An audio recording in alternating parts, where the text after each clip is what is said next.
Hello students, welcome to my YouTube channel easy learning. इस video में हम BPSC 143 जिस बुक का नाम है भारत में राज्य की राजनीति, इसके फर्स्ट यूनिट के एक इम्पोर्टेंट क्वेश्चन जो कि एग्जाम में आने वाला है और एग्जाम में आने के पूरे चांसेस है, इसके फर्स्ट क्वेश्चन पर हम डिस्कशन करेंगे। सो आप वीडियो को एंड तक जरूर देखिए ताकि आपको एग्जाम में जो क्वेश्चन आने वाला है उसकी इन्फॉर्मेशन मिल सके और नोट्स भी मिल सके। ये आपके लिए नोट्स भी हो सकते हैं और अगर आपको पीडीएफ चाहिए नोट्स का तो आप मुझसे कांटेक्ट कर सकते हैं व्हाट्सएप पर। मैं डिस्क्रिप्शन में व्हाट्सएप का नंबर डाल दूंगी।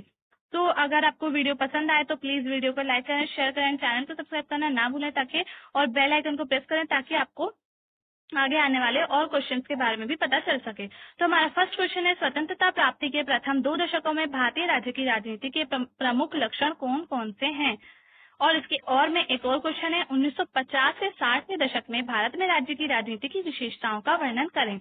सो ये हमारा वेरी इंपॉर्टेंट क्वेश्चन है जो कि एग्जाम में आता ही आता है। ये हमारे फर्स्ट यूनिट का फर्स्ट क्वेश्चन है और ये जो हमारा फर्स्ट यूनिट है उसमें हमारा एक टॉपिक है 1950 से 60 के दशक में भारत में राज्य की राजनीति। तो ये उसी से लिया गया क्वेश्चन है और ये वेरी इंपॉर्टेंट क्वेश्चन है। 1950 से 60 के दशक में हमारा जो पीएम थे वो नेहरू जी थे। 1964 में नेहरू जी का देहांत हो गया था और उनके बाद शास्त्री जी पीएम बने थे। तो उसी के बारे में है ये कि उस समय राज्य की राजनीति किस तरह की थी। तो भारत में राज्य की राजनीति, राज्यों की क्षेत्रीय सामाजिक व राजनीतिक विशेषताएं होती हैं जो राज्यों की राजनीति को दर्शाती हैं। मतलब कि राज्यों की अपनी अलग क्षेत्रीय विशेषताएं होती हैं, सामाजिक होती हैं, राजनीतिक विशेषताएं होती हैं और हर राज्य की जो विशेषताएं होती हैं वो अलग राज्य को अलग बनाती हैं दूसरे राज्यों से, वो उनकी राजनीतिक विशेषताओं को दर्शाती हैं। राज्यों की राजनीति में विभिन्न राज्यों तथा केंद्र शासित प्रदेशों की राजनीति का अध्ययन किया जाता है।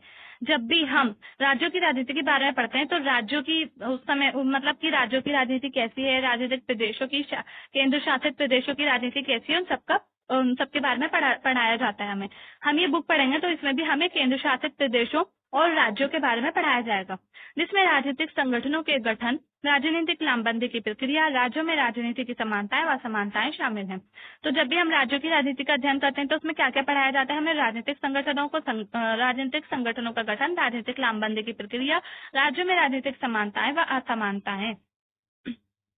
भारत में 1956 में राज्यों का पुनर्गठन के बाद से जो भारत में 1956 में राज्यों का पुनर्गठन किया गया था और फिर उसके बाद से राजनीति शुरू हो गई थी। भारत में राज्यों की राजनीति 1956 के बाद से शुरू हुई थी। सो अभी मैं आपको थोड़ा बहुत इंट्रोडक्शन के बारे में बताती हूँ, फिर उसके बाद हम 1956 से स्टार्टिंग करेंगे इस की आंसर की, यानी कि राज्यों के पुनर्गठन, यहाँ से स्टार्टिंग करेंगे। तो पहले मैं आपको बताती हूँ कि 1947 में जब हमारा भारत देश स्वतंत्र हो गया था तो उसके बाद हमारे पीएम बने थे नेहरू जी। नेहरू जी पहले पीएम भी बन गए थे, प्रधानमंत्री भी बन गए थे और विदेश मंत्री भी बन गए थे। तो विदेश नीति भी वो खुद ही बना रहे थे और केंद्र में भी खुद ही काम कर रहे थे और ज्यादातर जो राज्यों में सरकारें थी वो केंद्र की ही सरकारें थी। लेकिन जब राज्यों का पुनर्गठन हुआ और फिर उसके बाद जब इंदिरा गांधी जी की सरकार आई तो उसके बाद से हमारी राज्यों की राजनीति जो थी वो असल तरीके से जब स्टार्ट होती है। लेकिन जो नेहरू जी का शासनकाल था उसमें भी जो हमारा साउथ इंडिया है वहां पर विद्रोह हो रहे थे उस समय में भी। अब आपको ये बताया जाएगा कि ज्यादातर राज्यों में भारतीय राष्ट्रीय कांग्रेस थी, नेहरू जी का ही शासन था। तो ज्यादातर राज्यों को नेहरू जी ही कंट्रोल कर रहे थे क्योंकि केंद्र में वो थे, केंद्र में भारतीय राष्ट्रीय कांग्रेस थी, राज्यों में भी भारतीय राष्ट्रीय कांग्रेस थी, तो कोई विवाद नहीं हुआ था। तो इसमें हम नहीं पढ़ेंगे। तो हमारा पहला पॉइंट आएगा इसका राज्य पुनर्गठन। 1956 में राज्यों के पुनर्गठन के लिए राज्य पुनर्गठन अधिनियम पारित किया गया जिसके बाद राज्य पुनर्गठन आयोग की स्थापना की गई। सो क्या हुआ था 1956 में पोटी श्री रामुलु एक राजनीतिक नेता थे जो कि आंध्र प्रदेश के थे। वो राज्यों के पुनर्गठन के लिए उन्होंने मांग की थी, लेकिन जो हमारा भारत था वो स्वतंत्र हुआ था वो इसीलिए हुआ था, उसमें ये पहले कहा गया था कि भारत के जो राज्य बनाए जाएंगे वो भाषा के आधार पर बनाए जाएंगे, भाषा के आधार पर राज्य बनाए जाएंगे। लेकिन बाद में जो है भाषा के आधार पर राज्य नहीं बनाए जा रहे थे, राज्यों की जो सीमाएं थी वो अलग तरीके से निर्धारित की गई थी। इसलिए पोटी श्री रामुलु जो थे वो उन्होंने 56 दिन की भूख हड़ताल की और उसके बाद वो मर गए, उनकी मृत्यु हो गई थी। तो उसके बाद आंध्र प्रदेश में बहुत ज्यादा विद्रोह शुरू हो गया और उस विद्रोह के बाद ही 1956 में राज्य पुनर्गठन आयोग बनाया गया, अधिनियम पारित किया गया और फिर पुनर्गठन आयोग की स्थापना की गई। और इस पुनर्गठन आयोग के जो जस्टिस थे वो थे फजल अली, जस्टिस फजल अली थे। इसलिए इस आयोग को फजल अली आयोग भी कहा जाता है। अतः इस आयोग की रिपोर्ट पेश करने के बाद पुराने राज्यों को भंग कर दिया गया तथा भाषाई और जातीय जनसंख्या के आधार पर 14 राज्य और 6 केंद्र शासित प्रदेशों का गठन किया गया।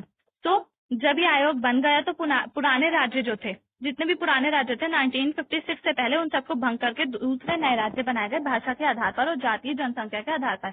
यानी कि जिस राज्य में कोई भी एक राज्य बनाया गया और उसमें जिस जाति के लोग ज्यादा थे उन्हीं का ही राज्य बना दिया गया वो, और भाषा के आधार पर बनाया गया। और उस समय में जो राज्य बने थे हमारे 14 राज्य बने थे और 6 केंद्र शासित प्रदेश बने थे, जिन्हें चार श्रेणियों में बांटा गया था। ABCD ये 4 श्रेणियां थी। इनमें राज्यों को बांटा गया था 4 श्रेणियों में। तो भारत का पहला राज्य बना था आंध्र प्रदेश। ये आपको समझ आ गया होगा यहाँ तक। अब हमारा सेकंड पॉइंट है कांग्रेस का वर्चस्व। तो स्वतंत्रता प्राप्ति के पहले 2 दशकों यानी कि 1950 से 1960 तक के दशक में राज्य की राजनीति केंद्र के प्रभाव से विकसित हुई, जिसमें राष्ट्र निर्माण पर जोर दिया गया। क्या मतलब हुआ? जो मैंने अभी आपको बताया कि जो हमारे प्रधानमंत्री थे वो नेहरू जी थे, और राज्यों में भी वो भारतीय राष्ट्रीय कांग्रेस ही थी राज्यों में भी। तो इसलिए केंद्र के प्रभाव से विकसित हुई। केंद्र का प्रभाव हमारी राज्यों की राजनीति पर दिखाई देता है पहले 2 दशकों में, और उसमें राष्ट्र निर्माण पर जोर दिया गया, यानी कि राष्ट्र के निर्माण पर, राष्ट्र को मजबूत बनाने पर जोर दिया गया, क्योंकि भारतीय राष्ट्रीय कांग्रेस केंद्र में भी थी और राज्य में भी थी। इसलिए तो राज्य सरकारें भी वही काम कर रही थी जो उनको नेहरू जी आदेश दे रहे थे। इस काल में केंद्र में कांग्रेस पार्टी तथा नेहरू का विकास मॉडल भारतीय राज्यों की राजनीति को प्रभावित कर रहा था। वही है, कांग्रेस और नेहरू जी जो भी विकास मॉडल बना रहे थे वो राज्यों के लिए भी था और केंद्र के लिए भी था, और राज्यों को वही विकास मॉडल अपनाना पड़ता था जो कि नेहरू जी ने बनाया था, क्योंकि राज्यों में भी भारतीय राष्ट्रीय कांग्रेस ही थी। राज्यों की राजनीति को प्रभावित कर रहा था, क्योंकि भारत के लगभग राज्यों में कांग्रेस का वर्चस्व था। राज्य सरकारें केंद्र के दिशा निर्देश अनुसार राज्यों में महत्वपूर्ण योजनाओं को लागू कर रही थी। तो महत्वपूर्ण योजनाएं कौन कौन सी थी? नेहरू जी कौन कौन सी योजनाएं लागू करवा रहे थे? जैसे कि भूमि सुधार, सामुदायिक विकास कार्यक्रम आदि। ये सभी योजनाएं राष्ट्र निर्माण से संबंधित थीं। अतः केंद्र तथा राज्यों में एक ही दल के प्रभुत्व के कारण केंद्र व राज्यों में राजनीति का स्वरूप एक जैसा था। यानी कि केंद्र में भी और राज्यों में भी भारतीय राष्ट्रीय कांग्रेस थी, तो इसलिए दोनों में राजनीति एक जैसी ही थी, कुछ चेंज नहीं देखने को मिलता। फिर अब इसके बाद है निर्जातीय आंदोलन। थर्ड पॉइंट है हमारा निर्जातीय आंदोलन। इस काल में भारत के राज्यों में निर्जातीय आंदोलन देखने को मिले, जिन्होंने भारत की राज्य राजनीति में महत्वपूर्ण भूमिका निभाई। देखिए, निर्जातीय आंदोलन वो होते हैं जो संख्या में कम होते हो और किसी राज्य में उन्हें वो मतलब वैसी सुविधाएं नहीं मिल पा रही होती हैं जैसे दूसरी जातियों को, जैसे कि बहुसंख्यकों को दी जा रही होती हैं। तो वो ही निर्जातीय आंदोलन होते हैं। वो सभी लोग इकट्ठे होकर मिलकर वो निर्जातीय आंदोलन बना लेते हैं। तो इस समय में भी ऐसे ही हुआ। इन आंदोलनों ने कांग्रेस के प्रभुत्व को भी चुनौती दी और नए राजनीतिक दलों, नए राज्यों के गठन तथा पहचान की राजनीति को बढ़ावा दिया। मतलब कि कुछ आंदोलन, मतलब वहाँ पे कुछ लोग ऐसे थे, कुछ समूह ऐसे थे जिन्हों को अलग पहचान नहीं दी जा रही थी, उनको सुविधाएं नहीं दी जा रही थी जैसे कि बहुसंख्यकों को दी जा रही थी। तो इसलिए इन्होंने अपने निर्जातीय आंदोलन बनाए, उन्होंने राजनीतिक दल बनाए, नए राज्यों के गठन के लिए उन्होंने आवाज उठाई और पहचान की राजनीति को भी बढ़ावा दिया। ये निर्जातीय आंदोलन भारत के निम्न राज्यों में देखने को मिले। अब ये निर्जातीय आंदोलन वाला जो पॉइंट है ना, आपके लिए बहुत ज्यादा इंपॉर्टेंट होने वाला है। इसका हमारा एक अलग से चैप्टर भी निर्जातीय आंदोलन वाला, और ये ज्यादातर टॉपिक्स हैं इसमें, जितने भी हमारे ज्यादातर यूनिट्स है ना उसमें निर्जातीय आंदोलन का टॉपिक्स देखने को मिलेगा आपको सब में ही। तो हमारा पहला निर्जातीय आंदोलन के बारे में हम पढ़ेंगे कि भारत में कहाँ कहाँ निर्जातीय आंदोलन हो रहे थे। तो पहला है हमारा नागा और मिजो आंदोलन। 1950 तथा 1960 के दशक में नागा व मिजो जनजातियों ने अपने स्वायत्त राज्यों की मांग की। नागालैंड में एजेडी तथा मिजोरम में मिजोरम नेशनल फ्रंट ने अपनी अलग संस्कृति तथा जातीय पहचान के आधार पर अपनी अलग स्वतंत्र व स्वायत्त राज्य की मांग की। तो नागा और मिजो जनजातियां जो थी वो अपनी अलग पहचान चाहती थी अपनी संस्कृति को बचाने के लिए। उन्हें अपनी निर्जातीय आंदोलन वही होते हैं जो कि उन्हें अपनी अलग पहचान नहीं मिल रही होती है और उनकी संस्कृति खतरे में होती है। उन्हें ऐसा लगता है कि उनकी संस्कृति खतरे में है, तो इसलिए वो लोग आंदोलन करते हैं और इन्हीं को ही हम निर्जातीय आंदोलन कहते हैं। तो नागा और मिजोरम में भी यही हुआ था। नागालैंड में एक पार्टी थी एजेडी और मिजोरम में एक पार्टी बनाई गई मिजोरम नेशनल फ्रंट। तो इन्होंने अपनी संस्कृति को बचाने के लिए अपनी अलग संस्कृति की तथा जातीय पहचान के आधार पर इन्होंने स्वतंत्र और स्वायत्त राज्य की मांग की। इन्होंने कहा कि हमें एक अलग राज्य मिलना चाहिए और फिर उसके बाद इनका जो नागालैंड और मिजोरम जो था उसको अलग राज्य बनाया भी गया। उससे पहले जब मिजोरम और नागालैंड को अलग किया गया था उससे पहले नागालैंड, मिजोरम सब एक ही थे, असम में शामिल थे। लेकिन फिर उसके बाद जब इनके आंदोलन बहुत ज्यादा बढ़ गए तो इन दोनों राज्यों को अलग अलग कर दिया गया, दो अलग अलग राज्य बनाए गए। अब इसके बाद है उत्तर भारत में। उत्तर भारत में कौन कौन से आंदोलन हुए? तो उत्तर भारत में भी कई राज्यों में आंदोलन हुए। निर्जातीय आंदोलन देखने को मिलते हैं, जैसे कि जम्मू और कश्मीर में जनमत संग्रह फ्रंट का आंदोलन हुआ। जनमत संग्रह फ्रंट ये भी एक राजनीतिक पार्टी है, तो उसने ये आंदोलन किया था, जम्मू कश्मीर में हुआ था। फिर यूपीए में आरपीआई और आरएसएस के समाजवादियों ने हिंदी भाषा के प्रसार के लिए आंदोलन चलाया। गौरक्षा आंदोलन भी हुए। बिहार में भी वामपंथियों ने विभिन्न मुद्दे शुरू किए। तो आरपीआई पार्टी को आपने देखा होगा, ये दलितों की बनाई गई पार्टी थी और ये इस पार्टी का जो गठन किया था वो बी.आर. अम्बेडकर की मृत्यु के बाद हुआ था। बी.आर. अम्बेडकर ने इस पार्टी की घोषणा कर दी थी, लेकिन फिर उनकी मृत्यु हो गई थी। तो फिर उनकी मृत्यु के बाद आरपीआई, ये दलितों ने इसका गठन किया था, इस पार्टी को बनाया था। और फिर उसके बाद ये पार्टी जो थी 1972 में बंद हो गई थी। आरएसएस आप सभी को पता है, आरएसएस आज भी मौजूद है। तो ये सारी गौरक्षा के लिए बनाए गए थे, आंदोलन चलाए गए थे। फिर बिहार में भी वामपंथियों ने आंदोलन शुरू किए थे। तो इसके बाद है पंजाब। पंजाब में भाषाई आधार पर राज्य स्वायत्तता मांगे शुरू हो गई, क्योंकि यहाँ हरियाणवी भाषा तथा पंजाबी भाषा दोनों के लोग रहते थे। पंजाब में भाषाई आधार पर क्यों मांग शुरू हुई थी? क्योंकि पंजाब और हरियाणा को एक ही राज्य बना दिया गया था। पंजाब और हरियाणा एक ही राज्य था पहले, बाद में ये दोनों राज्य अलग अलग किए गए थे। तो इसलिए यहाँ पर पंजाबी मानते थे कि उनको सुविधाएं नहीं दी जा रही हैं, उनको उनकी संस्कृति का डर था, और हरियाणवियों को अपनी संस्कृति का डर था। तो इसलिए दोनों ने विद्रोह शुरू कर दिए थे और आंदोलन के तौर पर उसके बाद पंजाब और हरियाणा को भी अलग अलग किया गया था। अब इसके बाद है मध्य भारत में आंदोलन। सॉरी गाइस, ये वीडियो थोड़ी लेंथी होने वाली है, 11 मिनट्स की हो चुकी है ये, तो आपको कोऑपरेट करना पड़ेगा, क्योंकि ये क्वेश्चन बहुत ज्यादा बहुत इंपॉर्टेंट क्वेश्चन है। और ये ऐसा नहीं है, हमारा जो फर्स्ट यूनिट है ना, पूरी बुक का इंट्रोडक्शन है। तो ये क्वेश्चन अगर आप कवर कर लेंगे तो बुक के ज्यादातर टॉपिक्स आपके कवर हो जाएंगे। ये जो क्वेश्चन है, मैंने आपके लिए बहुत मेहनत से इसका आंसर लिखा है। ये सारे क्वेश्चन, सारे जो यूनिट्स हैं आपके, उनसे लेकर लिखा है। ये मैंने आपके लिए बहुत मेहनत से बनाया है, सो आपको प्लीज कोऑपरेट करना पड़ेगा। मध्य भारत में आंदोलन। मध्य भारत में निर्जातीय आंदोलन देखने को मिले, जो महाराष्ट्र में दलित पैंथर्स ने आंदोलन चलाए थे। तो ये जो दलित पैंथर्स नामी ये जो संगठन था, एक इसी ने ही बनाई थी, आरआईपी।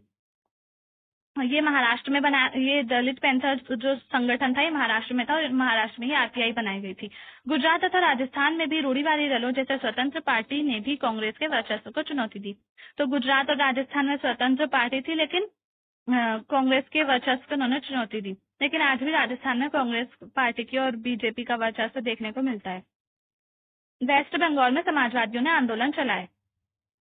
तो ये हमारे ये देखने को मिल रहा है कि 1950 से 60 के दशक में भारत की जो राज्य राजनीति थी वो किस तरह की थी और किस तरह से आंदोलन हो रहे थे, राज्यों के लिए आंदोलन हो रहे थे। तो यही सब, इसी को ही हम राजनीति कहते हैं। जो आंदोलन हुए उसी को ही हम राजनीति कहेंगे इस समय की। दक्षिण भारत में आंदोलन। दक्षिण भारत में केरल, तमिलनाडु आदि राज्यों में विभिन्न प्रकार के निर्जातीय आंदोलन हुए। जैसे कि तमिलनाडु में हिंदी भाषा के विरोध में आंदोलन हुए, जिसके परिणाम स्वरूप डीएमके पार्टी बनी। 1967 के आम चुनाव में भारी बहुमत से जीती भी, और मद्रास या चेन्नई में भी निर्जातीय आंदोलन हुए। तो 1967 में आम चुनाव हुए थे, उसमें डीएमके पार्टी पहले बनाई गई थी।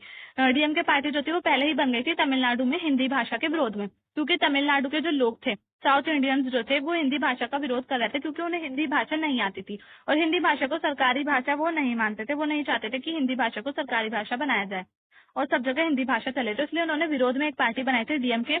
और इन्होंने उस समय 1967 का जो इलेक्शन हुआ था उसको इसी आधार पर जीता था। 1967 के इलेक्शन में इन्होंने जीत हासिल की थी डीएमके पार्टी ने, और फिर इनकी सरकार बनी थी। तो आज भी ज्यादातर डीएमके पार्टी की ही सरकार रहती है वहां पर। कांग्रेस में गुटबंदी। अब चौथा जो हमारा तीसरा पॉइंट था वो खत्म हो चुका है। हमारा यहाँ पर देखा था ना, थर्ड पार्ट ये है और फोर्थ पार्ट ये है। हमारा तीसरा पॉइंट था निर्जातीय आंदोलन, ये रहा, ये हमारा फिनिश हो चुका है यहाँ पर। अब इसके बाद हमारा फोर्थ पॉइंट है कांग्रेस में गुटबंदी। तो उस समय क्या हो रहा था, कांग्रेस में भी गुटबंदी चल रही थी 1950 से 60 के दशक में। राज्यों की राजनीति के आधार पर कई नेताओं ने कांग्रेस को अंदर से भी चुनौती दी। मतलब कि कांग्रेसी नेता थे कुछ ऐसे जिन्होंने कांग्रेस को अंदर से चुनौती दी। राजनीति के आधार पर इन्होंने कांग्रेस में सौदेबाजी, गुटबाजी करनी शुरू कर दी। इन नेताओं ने कांग्रेस के अंदर रहकर गुटबंदी तथा अपनी सामाजिक आकार मजबूत किया, जिसके कारण विभिन्न गुटों के नेताओं के बीच आरोपों का आदान प्रदान हुआ। मतलब ये लोग क्या करने लगे थे कि गुटबंदी करने लगे थे, अपनी अलग अलग गुट बनाने लगे थे, और कभी कभी तो कांग्रेस पार्टी को भी छोड़ रहे थे ये लोग। तो और ताकि उनकी सामाजिक स्थिति मजबूत हो सके, उनके एरिया में उनकी सामाजिक स्थिति मजबूत हो सके। जैसे कि कांग्रेस पार्टी बहुत बड़ी थी, पूरे इंडिया में चलती थी, अलग अलग जगह के जो नेता थे वो लोग अपनी सामाजिक स्थिति मजबूत करने के लिए अलग अलग कार्यक्रम चला रहे थे, जिससे उन लोगों के बीच, जो कांग्रेस के नेता ही थे, उनके बीच उन लोगों को ऐसा लगता था कि विश्वासघात हो रहा है, और फिर उनके अंदर आरोप होते थे, आरोपों का आदान प्रदान होता था, और वो लोग एक दूसरे के गुट में शामिल हो जाते थे ताकि उनकी सामाजिक स्थिति मजबूत हो सके जनता के सामने। तो ये सब इसलिए ही हो रहा था। और इन नेताओं ने कांग्रेस से निकलकर अपनी अलग स्वतंत्र दलों की स्थापना भी की, जैसे कि चौधरी चरण सिंह ने कांग्रेस से निकलकर अपनी अलग पार्टी भारतीय क्रांति दल का गठन किया। तो कुछ नेता ऐसे भी थे जिन्होंने अपनी सामाजिक स्थिति बहुत ज्यादा मजबूत कर ली, और मजबूत करने के बाद उन्होंने कांग्रेस से ही निकलकर अपनी अलग पार्टी बना ली, जैसे कि बीकेडी मतलब भारतीय क्रांति दल, ये इन्होंने बनाया था चौधरी चरण सिंह। कुछ समय के लिए भारत के पीएम भी बने थे। तो चौधरी चरण सिंह जो थे कांग्रेस से निकले थे, कांग्रेस के नेता थे, और कांग्रेस से निकलकर उन्होंने अपनी अलग स्वतंत्र पार्टी बनाई थी, और फिर उसके बाद कुछ समय के लिए भारत के पीएम भी बने थे। अब इसके बाद है हमारा ये क्वेश्चन यहाँ पर फिनिश हो जाता है। ये हमारा निष्कर्ष में आएगा, कांग्रेस विभाजित हो गई थी। पहली कांग्रेस आर, तो कांग्रेस हमारी जो थी वो विभाजित हो गई थी। पहली कांग्रेस को हम ये कहते हैं आर। फिर दूसरी जिसका नेतृत्व इंदिरा गांधी जी कर रही थी, जब इंदिरा गांधी जी की सरकार बनी थी, तो जब कांग्रेस विभाजित हो गई थी, तो उसको हम एक कांग्रेस आर थी और एक कांग्रेस ओ थी। तो जिसका नेतृत्व इंदिरा गांधी जी कर रही थी उसको हम कांग्रेस आर बोलते हैं। जो न्यू कांग्रेस बनी थी, कांग्रेस जब विभाजित हो गई थी, तो उसको हम न्यू कांग्रेस कहते हैं, और सिंडिकेट भी कहा जाता है उसे। तो उसे कांग्रेस ओ के नाम से जाना जाता था, जिसके नेता कामराज और मोरारजी देसाई थे। इसे इंडिकेट भी कहा जाता था। तो कांग्रेस ओ को इंडिकेट भी कहा जाता था। सॉरी, मैंने एक कंफ्यूजन हो गई, मैंने एक बात बता दी आपको। इंदिरा गांधी जी वाली जो कांग्रेस थी उसको न्यू कांग्रेस और सिंडिकेट कहा जाता था, और मोरारजी देसाई और कामराज वाली जो वो थी कांग्रेस, उसको कांग्रेस ओ और इंडिकेट कहा जाता था। तो गाइज, हमारी अगर आपको वीडियो पसंद आई हो तो वीडियो को लाइक करें, शेयर करें, चैनल को सब्सक्राइब करना ना भूलें। थैंक्स। अगर आपको कुछ भी कंफ्यूजन हो तो आप मुझसे कमेंट में पूछ सकते हैं, और अगर आपको नोट्स चाहिए तो आप पीडीएफ नोट्स का पीडीएफ चाहिए तो आप मुझसे कांटेक्ट कर सकते हैं व्हाट्सएप पर। थैंक्स।